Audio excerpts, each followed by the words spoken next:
Le rôle des soufflantes est d'injecter de l'air dans les étangs. C'est pourquoi on les appelle des étangs aérés. Ces soufflantes sont à vitesse variable. On peut donc les ajuster pour s'adapter aux conditions dans les étangs. Pour déterminer les besoins, on doit prendre une mesure de l'oxygène dissous. Cet appareil-ci va nous aider à mesurer l'oxygène dissous dans les étangs. Mais on doit commencer par le calibrer. On place d'abord la sonde dans l'air saturé à 100%. J'ai rempli cette petite bouteille avec de l'eau et la sonde est juste un peu au-dessus de l'eau. Elle est donc dans une atmosphère à 100% d'humidité. Jacob va donc procéder à l'étalonnage. Il suffit d'appuyer sur le bouton « Calibrate » et l'appareil fera le reste. Ça peut prendre de 15 à 20 minutes. Lorsqu'on sera aux étangs, ça va permettre à l'appareil de prendre une mesure plus précise.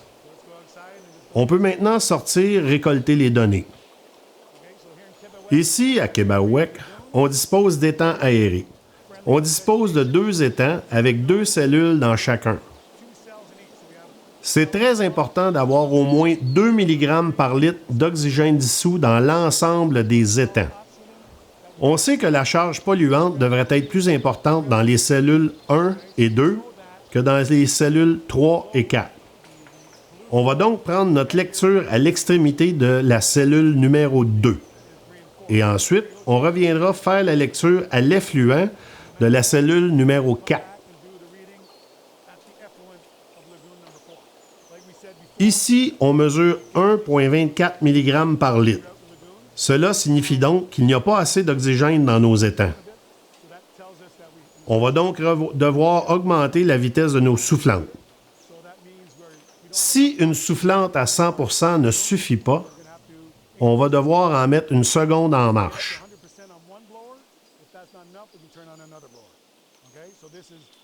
D'accord, c'est terminé pour ici.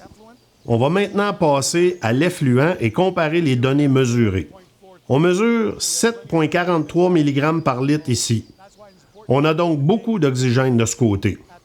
Ça démontre l'importance de ne pas seulement effectuer des relevés à l'effluent, car les relevés seront toujours plus élevés qu'au début du traitement. Il faut toujours prendre une mesure à la sortie de tous les étangs. Alors, on a mesuré notre oxygène dissous. On était dans les normes à l'effluent, mais ce n'était pas le cas à la sortie de la cellule numéro 2 parce que nous avions 1,24, quand on sait qu'il faut être au minimum à 2. On va donc aller de l'autre côté et ajuster l'intensité. Présentement, on est réglé sur 45 Hz, ce qui représente 60% de la capacité maximale. On va augmenter la puissance de la soufflante à 60 Hz, c'est-à-dire 100%. On reviendra ensuite demain pour prendre de nouvelles lectures.